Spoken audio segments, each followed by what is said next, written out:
Chapter 7 நம்ம ஆரம்பிக்க போகிறோம்.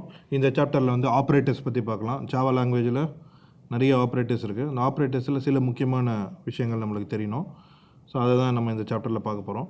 ஸோ நான் எழுதுகிற எக்ஸாம்பிள்ஸ்லாம் வந்து நான் எக்லிப்ஸில் வந்து எழுத போகிறேன்.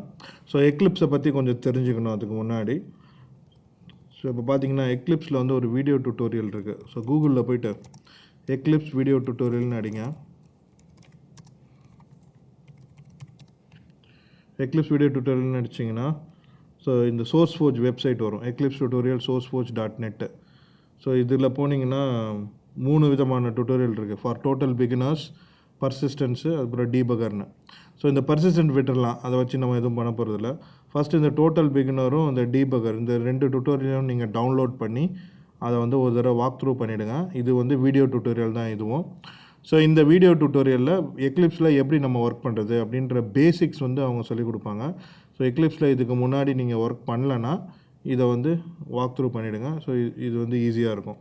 ஸோ இங்கே உள்ளே போனீங்கன்னா ஒரு 16 டியூட்டோரியல் இங்கே இருக்கும். இங்கே டவுன்லோட் இருக்கும் பாருங்கள் இன்சைடு. ஸோ நம்ம டவுன்லோட் லிங்க்கை கிளிக் பண்ணியிருக்கேன். ஸோ இவ்வளோ டியூட்டோரியல்ஸ் இருக்குது. ஸோ இது கூட இதை டவுன்லோட் பண்ணி பார்த்தீங்கன்னா உள்ள HTML, அப்புறம் வந்து ஒரு ஃப்ளாஷ் ஃபைல் ஒன்று இருக்கும். இது எல்லாமே வீடியோஸ் தான். அந்த வீடியோவை வந்து நீங்கள் ரன் பண்ணி பார்க்கணும். ஸோ தட் எக்லிப்ஸில் எப்படி நம்ம வந்து ஜாவா டெவலப்மெண்ட் பண்ணுறது அப்படின்னு நம்மளுக்கு தெரியும். கண்டிப்பாக பிகினரும் டீபகரும் பண்ணணும். ஸோ இங்கே பார்த்தீங்கன்னா டீபகர் இருக்குது பார்த்தீங்களா. டீபகரில் 7 வீடியோ இருக்கும், பிகினரில் 16 வீடியோ இருக்கும். இந்த எல்லாத்தையும் வந்து நம்ம வந்து ரன் பண்ணணும். அப்போ தான் உங்களுக்கு தெரியும். Debugger is very important. எப்படி நீங்கள் வந்து எக்லிப்ஸில் டீபக் பண்ணுறீங்க அப்படின்றது வந்து உங்களுக்கு தெரியணும். ஸோ இது ஏற்கனவே வீடியோ டியூட்டோரியல் இருக்குது, அதனால் நான் திருப்பி எக்ஸ்பிளைன் பண்ணணும்னு அவசியம் கிடையாது. நீங்கள் இதை பார்த்தே வந்து கற்றுக்கலாம். ஸோ ஒன்ஸ் எக்லிப்ஸோட பேசிக்ஸை கற்றுக்கிட்டிங்கன்னா எக்லிப்ஸ் இன்ஸ்டால் பண்ணணும். ஸோ எக்லிப்ஸ் இன்ஸ்டால் பண்ணுறதுக்கு நீங்கள் eclipse.org அப்படின்னு ஒரு வெப்சைட் இருக்குது, அங்கே போனீங்கன்னா தெரியும். இதெல்லாம் ஈஸி தான், நான் வந்து சொல்லிக் கொடுக்கணும்லாம் அவசியம் கிடையாது. ஸோ eclipse.org போனீங்கன்னா அங்கே வந்து டவுன்லோட் லிங்க் இருக்குது.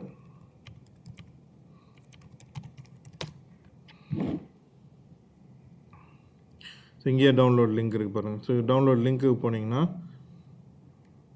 ஸோ என்ன வெர்ஷன் வேணும், 64 பிட் வேணுமா, இல்லை வந்து டிஃப்ரெண்ட் ரிலீசஸ் இருக்குது. எக்லிப்ஸ்லேயே டிஃப்ரெண்ட் ரிலீசஸ் இருக்குது. ஸோ அது எந்த ரிலீஸ் உங்களுக்கு வேணும் அது எல்லாத்தையும் இங்கே வந்து நம்ம செலக்ட் பண்ணிக்கலாம். ஸோ லேட்டஸ்ட்டு வந்து எக்லிப்ஸ் நியான் அப்படின்னு சொல்லுவாங்க. இதுதான் வந்து லேட்டஸ்ட் ரிலீஸ் ஆஃப் எக்லிப்ஸு. இதை போய் நீங்கள் 64 பிட்டு இல்லைனா இதை கிளிக் பண்ணிங்கன்னா டிஃப்ரெண்ட் பேக்கேஜஸ் வந்து டவுன்லோட் பண்ண முடியும். ஓகே, நம்ம இப்போ சப்ஜெக்ட் போகலாம். ஸோ இப்போ வந்து ஆப்ரேட்டர்ஸ் பற்றி நம்ம லேர்ன் பண்ண போகிறோம். So going back to our presentation. So போன சாப்டரில் நம்ம இதில் நிப்பாட்டியிருப்போம். இந்த டைப் கன்வர்ஷன்ஸ் பற்றி நம்ம பார்த்தோம். இதை வச்சு ஒரு அப்ளிகேஷன், ஒரு சின்ன ஜாவா ப்ரோக்ராம் கூட போட்டு நம்ம ரன் பண்ணி பார்த்தோம். ஸோ அடுத்தது வந்து ஆப்ரேட்டர்ஸ். ஸோ ஃபஸ்ட்டு வந்து இந்த ++, -, ஆப்ரேட்டரை பற்றி பார்க்கலாம். ஸோ ++ ஆப்ரேட்டர் வந்து it will increment the value by 1. இப்போ வந்து எக்ஸாம்பிளுக்கு var1 வந்து 3ன்னு நம்ம டிக்ளேர் பண்ணியிருக்கோம். var1 ++ சொன்னால் var1ஓட வேல்யூ வந்து 4ஆக கன்வெர்ட் ஆகிடும். ஸோ அது எப்போ கன்வெர்ட் ஆகும்னா நீங்கள் இந்த லைன் முடிஞ்சோடனே, ஏன்னா ஃபஸ்ட்டு வேரியபிள் தான் டிக்ளேர் பண்ணுறோம், அதுக்கப்புறம் தான் ++ பண்ணுறோம். ஸோ இந்த லைன் முடிஞ்சோடனே var1ஓட வேல்யூ வந்து 4ஆக கன்வெர்ட் ஆகிடும். ஸோ அதே மாதிரி நீங்கள் ++ முன்னாடி கூட வைக்கலாம். ஸோ இதுக்கு பேர் தான் வந்து ப்ரீஃபிக்ஸ் அண்ட் போஸ்ட்ஃபிக்ஸ் ஆப்ரேட்டர்ஸ் அப்படின்னு சொல்கிறாங்க. ஸோ நீங்கள் வந்து முன்னாடி கூட வைக்கலாம், ++ வந்து முன்னாடியும் வைக்கலாம், பின்னாடியும் வைக்கலாம். ஸோ நீங்கள் முன்னாடி வச்சிங்கன்னா அதுக்கு பேர் வந்து ப்ரீஃபிக்ஸ் ஆப்ரேட்டர்னு சொல்லுவோம். பின்னாடி வச்சிங்கன்னா, வேரியபிளுக்கு அப்புறம் வச்சிங்கன்னா அதை வந்து போஸ்ட்ஃபிக்ஸ் ஆப்ரேட்டர்னு சொல்லுவோம். ஸோ ப்ரீஃபிக்ஸ் ஆப்ரேட்டர்னால் என்னென்னா, it will increment the value. So first increment var1 first and then the assign to var2. So எப்போவுமே வந்து ஈக்குவல் டு பார்த்தீங்கன்னா ரைட் ஹேண்ட் சைடில் தான் எக்ஸிக்யூட் ஆகும் இல்லையா. ரைட் ஹேண்ட் சைடில் எக்ஸிக்யூட் ஆகும்போது முதல்ல இந்த வேல்யூ வந்து அப்டேட் ஆகிடும். ஸோ இப்போ var1ஓட வேல்யூ வந்து 3. ஸோ இந்த லைன் வரும்போது இதோட வேல்யூ வந்து 4 ஆகிடும். அந்த 4ன்ற வேல்யூ var2க்கு அசைன் ஆகிடும். இந்த எக்ஸ்பிரஷன் போஸ்ட்ஃபிக்ஸ் பார்த்தீங்கன்னா வேல்யூ அசைன் ஆகிடும், அதுக்கப்புறம் தான் var1ஓட வேல்யூ வந்து இன்க்ரிமெண்ட் ஆகும். ஸோ இந்த இடத்துல 3 தான் அசைன் ஆகும், அதுக்கப்புறம் இந்த லைன் முடிஞ்ச உடனே தான் var1ஓட வேல்யூ வந்து 4 ஆகும். ஸோ இதை பற்றி கரெக்டாக நம்ம தெரிஞ்சுக்கணும். ஸோ இங்கேயே பக்கத்துலேயே நம்ம கமெண்ட் கொடுத்துருக்கோம் எப்படி வந்து ப்ரீஃபிக்ஸ் அண்ட் போஸ்ட்ஃபிக்ஸ் ஆப்ரேட்டர்ஸ் வந்து ஒர்க் ஆகுதுன்னு. அதுக்கப்புறம் காம்பவுண்ட் அசைன்மெண்ட் ஆப்ரேட்டர்ஸ். ஸோ இதெல்லாம் சி ப்ரோக்ராமிங்கில் இருக்குதுன்னு வச்சுக்கோங்க. அதே தான் ஜாவாலையும் இருக்குது. ஸோ காம்பவுண்ட் அசைன்மெண்ட் ஆப்ரேட்டர்ஸ் நான் இந்த மாதிரி பண்ணணும்னு வச்சுக்கோங்க. டோட்டல் = டோட்டல் + நம். ஸோ லெஃப்ட் ஹேண்ட் சைடில் ஒரு வேரியபிள் வச்சுருக்கேன், ரைட் ஹேண்ட் சைட்லேயும் அதே வேரியபிள் தான் வச்சு நான் நம்பரை வந்து ப்ளஸ் பண்ணுறேன். இந்த ஆடட் நம்பரை மறுபடியும் அதே வேரியபிளில் நான் லெஃப்ட் ஹேண்ட் சைடில் அசைன் பண்ணுறேன். ஸோ இந்த மாதிரி எழுதுறதுக்கு பதிலாக நம்ம ஷார்ட் சர்க்கியூட்டடாக ப்ளஸ் ஈக்குவல் டு அப்படின்னு எழுதலாம். ஸோ இது வந்து ப்ளஸுக்கு மட்டும் இல்லை, எல்லாத்துக்கும் நீங்கள் யூஸ் பண்ணலாம். மைனஸ் ஈக்குவல் டு யூஸ் பண்ணலாம். அந்த மாதிரி நீங்கள் எல்லாத்துக்கும் இதை யூஸ் பண்ண முடியும். So assignment operator can be combined with any conventional binary operator, right? So OP equal to OP stands for your operator. இந்த மாதிரி வந்து சின்டாக்ஸ் இருக்குது. ஸோ இந்த மாதிரி ஷார்ட் சர்க்கியூட்டடாக எழுதும். ஸோ இப்போ மொத்தமாக எல்லா ஆப்ரேட்டர்ஸும் வச்சு நம்ம ஒரு டேபிள் இங்கே ஒன்று வந்து டிஃபைன் பண்ணியிருக்கோம். ஸோ இந்த டேபிள் வந்து வெரி இம்பார்ட்டன்ட் டேபிள். நான் வந்து சில ஆப்ரேட்டர்ஸ்க்கு நான் எக்ஸாம்பிள் எழுதுவேன், சில ஆப்ரேட்டர்ஸ் நான் வந்து இன்டர்நெட்டை ஓப்பன் பண்ணி காட்டுறேன் எப்படி இது ஒர்க் ஆகுதுன்னு. சில இதெல்லாம் ரொம்ப முக்கியம் இல்லைன்னு வச்சுக்கோங்களேன், பட் ஆனால் தெரிஞ்சுக்கணும் எல்லாத்தையும். ஸோ நீங்கள் வந்து கோர் ஜாவா ஃபஸ்ட்லேருந்து படிக்கிறீங்கன்னா தெரிஞ்சுக்கணும் சில விஷயங்கள்லாம். ஸோ இந்த எல்லா ஆப்ரேட்டர்ஸை பற்றியும் தெரிஞ்சுக்கணும். ஆஃப்கோர்ஸ் இந்த டேபிளை எப்படி நம்ம படிக்கணும்னா, ஃபஸ்ட்டு காலம் வந்து ஆர்டர்னு இருக்குது. இந்த ஆர்டர் வந்து என்னென்னா ஆர்டர் ஆஃப் ப்ரெசிடென்ஸ். ரெண்டாவது காலம் வந்து ஆப்ரேட்டர்ஸ்ன்னு இருக்குது, இதுதான் அவங்க ஆப்ரேட்டர்ஸு.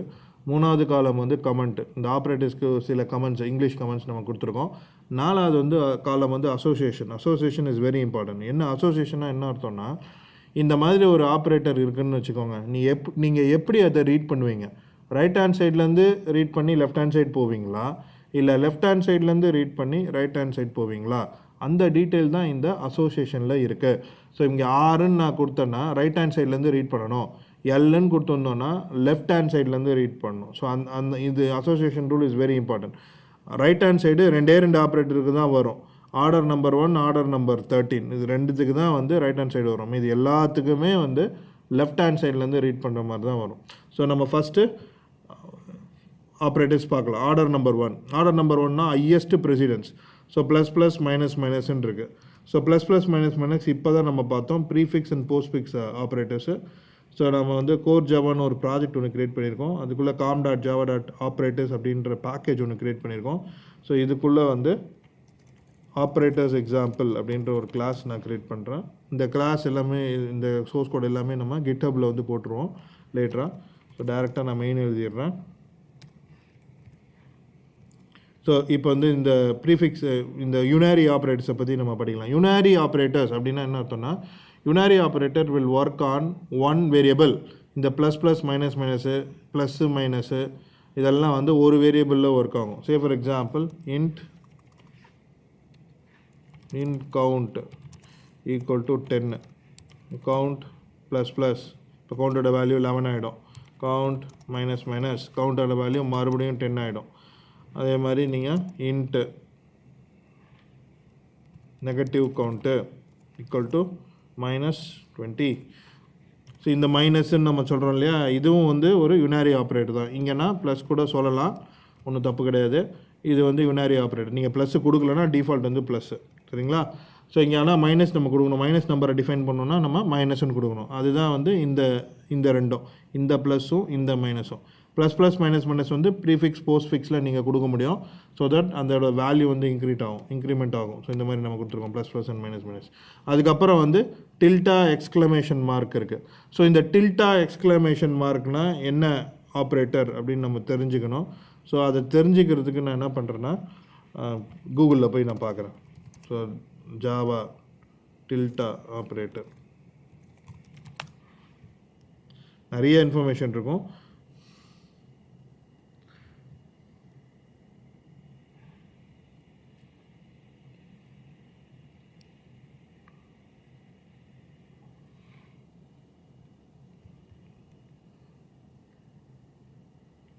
ஸோ பாருங்கள், யுனாரி ஆப்ரேட்டர் டில்டா எக்ஸ்க்ளமேஷன் மார்க்கும் இருக்கா.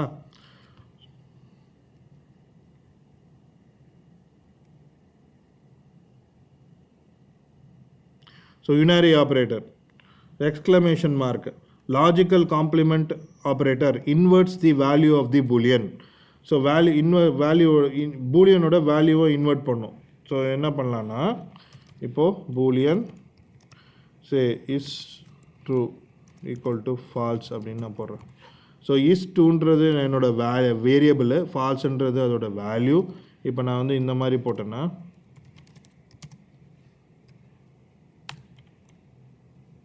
எக்ஸ்க்ளமேஷன் இந்த மாதிரி போட்டுறேன். ஸோ இந்த மாதிரி நான் போட்டேன்னா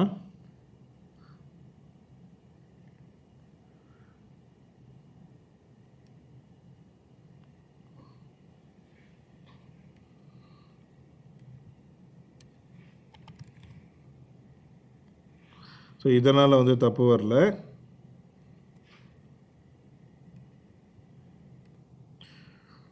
ஸோ இப்போ வந்து நம்ம கொஞ்சம் அதை கரெக்ட் பண்ணியிருக்கோம். ஸோ இஸ் ட்ரூ வந்து நான் பிரிண்ட் பண்ணியிருக்கேன். அதுக்கு முன்னாடி இந்த காம்ப்ளிமெண்ட் ஆப்ரேட்டர் போட்டிருக்கேன். இப்போ காம்ப்ளிமெண்ட் ஆப்ரேட்டர்னா ட்ரூவை வந்து ஃபால்ஸ் ஆக்கும், ஃபால்ஸை வந்து ட்ரூ ஆக்கும். அதை ரன் பண்ணி பார்க்கலாம். Run as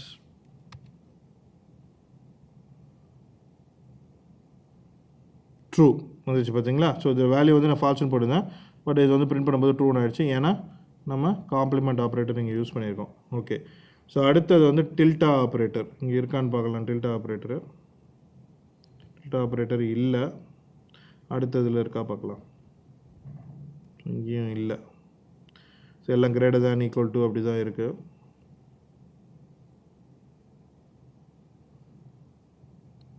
right. ஸோ இல்லைன்னா இன்னொரு சைட்டில் போய் நம்ம பார்க்கலாம்.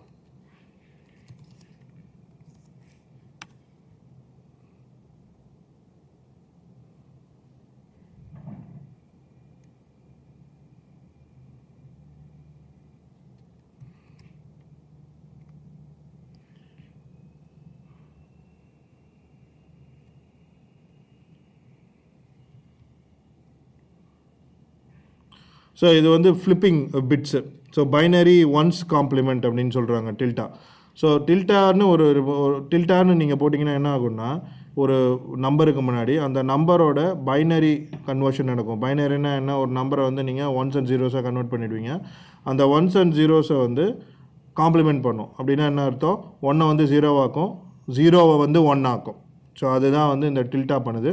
ஸோ டில்டா வந்து காம்ப்ளிமெண்ட் பண்ணி அந்த புதுசாக வர நம்பரை வந்து மறுபடியும் இன்டீஜராக கன்வெர்ட் பண்ணி உங்களுக்கு வந்து அவுட்புட் கொடுக்கும். அதுதான் வந்து tilde is a unary operator. So இங்கே வந்து நம்ம யுனாரி ஆப்ரேட்டர்னால் ஒரு வேரியபிளில் ஒர்க் ஆகிறது தான் யுனாரி ஆப்ரேட்டர். ஸோ இதெல்லாம் வந்து unary operator. As well as type casting. நீங்கள் டைப் காஸ்ட் நம்ம வந்து போன எக்ஸாம்பிளில் பண்ணோம் இல்லையா, அது கூட one of the example for unary operation. So இதுக்கு தான் வந்து ஹையஸ்ட் ப்ரெசிடென்ஸு. யுனாரி ஆப்ரேட்டர் நீங்கள் எங்கே பார்த்தாலும் ரைட்லேருந்து அசோசியேஷன் பண்ணணும், அதாவது ரைட்லேருந்து நீங்கள் ரீட் பண்ணணும். So you should read something from right hand side. அதுக்கப்புறம் வந்து we have the normal arithmetic operators. So multiplication, division and modulus, remainder. So multiply, division and remainder இது வந்து left hand sideலேருந்து அசோசியேட் பண்ணணும். இதுக்கு தான் செகண்ட் ப்ரெசிடென்ஸ். தேர்ட் ப்ரெசிடென்ஸ் பார்த்தீங்கன்னா addition and subtraction. So you have addition subtraction.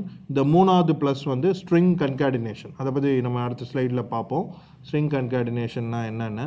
இது எல்லாத்துக்கும் remaining எல்லாத்துக்கும் association rule வந்து உங்களுக்கு லெஃப்ட் ஹேண்ட் சைடில் தான்.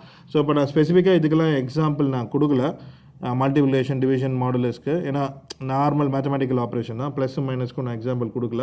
பட் இந்த ப்ளஸுக்கு நான் ஒரு எக்ஸாம்பிள் கொடுக்குறேன். ஸோ அதோட எக்ஸாம்பிள் இங்கே இருக்குது. ஸோ இப்போ வந்து நான் ஒரு ஸ்ட்ரிங்கை வந்து டிக்ளேர் பண்ணியிருக்கேன், ஒரு இன்ட்டை டிக்ளேர் பண்ணியிருக்கேன். What we can do is like we can add this string and int. இப்போ நம்ம இந்த ஸ்ட்ரிங்கையும் இன்ட்டையும் ப்ளஸ்ஸை வச்சு நம்ம ஆட் பண்ணோன்னா என்ன ஆகும்னா, இந்த ஸ்ட்ரிங்கும் இன்ட்டும் கன்கார்டினேட் ஆகும். கன்கார்டினேட் ஆகி புது ஸ்ட்ரிங்காக வந்து க்ரியேட் பண்ணும். ஸோ அதுதான் நம்ம இங்கே பண்ணியிருக்கோம். ஸோ ஐஆம்ன்றது ஒரு ஸ்ட்ரிங் எங்க system.out.printlnல மை ஏஜை வந்து நம்ம கன்கார்டினேட் பண்ணுறோம். இப்போ இந்த ப்ளஸ் வந்து எப்படி ஒர்க் ஆகும்னா, it will concatenate I am with the my age. அது கன்கார்டினேட் பண்ணால் அது ஒரு புது ஸ்ட்ரிங் வருது இல்லையா, அந்த புது ஸ்ட்ரிங் வந்து இயர்ஸ் ஓல்டு அப்படின்ற ஸ்ட்ரிங்கோட கன்கார்டினேட் ஆகும். ஸோ கடைசியாக அவுட்புட் பார்த்தீங்கன்னா இந்த மாதிரி வரும். ரைட். ஸோ ப்ளஸ்ன்ற ஆப்ரேட்டர் வந்து ஓவர்லோட் ஆகிருக்கு. ஸோ ஒரு கான்செப்ட் இருக்குது, ஆப்ரேட்டர் ஓவர்லோடிங் அப்படின்னு ஒரு கான்செப்ட் இருக்குது. C++ல் இருக்குது, ஜாவாவில் அது கிடையாது. ஆப்ரேட்டர் ஓவர்லோடிங்னா என்னென்னா, ஒரு ஆப்ரேட்டருக்கும் வந்து நீங்களே வந்து மீனிங் க்ரியேட் பண்ணலாம். C++ல் இந்த ஃபீச்சர் இருக்குது. ஸோ C++ல் ஒரு ஆப்ரேட்டருக்கு நீங்கள் வந்து வேறு மீனிங் க்ரியேட் பண்ணலாம். இப்போ மைனஸ் இருக்குது, ப்ளஸ் இருக்குது, இதுக்கெல்லாம் நீங்கள் உங்கள் இஷ்டத்துக்கு மீனிங்கை க்ரியேட் பண்ணிக்கலாம். ஸோ அதுதான் வந்து operator overloading. Java does not support operator overloading. ஜாவாவில் வந்து ஆப்ரேட்டர் ஓவர்லோடிங் கிடையாது. ரைட். ஆனால் ஒரே ஒரு ஆப்ரேட்டர் வந்து ஓவர்லோட் ஆகிருக்கு, அதுதான் ப்ளஸ்ஸு. ப்ளஸ்ஸுக்கு வந்து ரெண்டு ஆப்பரண்டும் நம்பராக இருந்ததுன்னா அது அடிஷன் பண்ணும். ஏதாவது ஒரு ஆப்பரண்ட் ஸ்ட்ரிங்காக இருந்ததுன்னா அது கன்கார்டினேட் பண்ணும். ஸோ அதுதான் வந்து ப்ளஸில் வந்து 2 ஆப்பரண்ட்டும் நியூமரிக் வேல்யூ டைப்பாக இருந்ததுன்னா அடிஷன் பண்ணும். ஏதாவது ஒரு டைப் வந்து ஸ்ட்ரிங் டைப்பாக இருந்ததுன்னா கன்கார்டினேட் பண்ணும். ஸோ இந்த ஒரு ஆப்ரேட்டர் வந்து ஓவர்லோட் ஆகிருக்கு, அது சிஸ்டமே ஓவர்லோட் பண்ணியிருக்கு. நம்ம வந்து எதுவும் மீனிங் வந்து க்ரியேட் பண்ணணும்னு அவசியம் கிடையாது. ஸோ அதுதான் வந்து இந்த இங்கே நம்ம பார்த்தது. அதுக்கப்புறம் பார்த்தீங்கன்னா 4வது வந்து பிட்வைஸ் ஆப்ரேட்டர்னு ஒன்று இருக்குது. ஸோ இதை பற்றி நம்ம அடுத்த சாப்டர் பார்க்கலாம். ஸோ இந்த சாப்டர் இதோட ஸ்டாப் பண்ணிடலாம். ஸோ அடுத்த சாப்டரில் மறுபடியும் நம்ம வந்து ஆப்ரேட்டர்ஸ் தான் கண்டினியூ பண்ண போகிறோம். அதர் ஆப்ரேட்டர்ஸை பற்றி நம்ம பார்க்கலாம். தேங்க்யூ.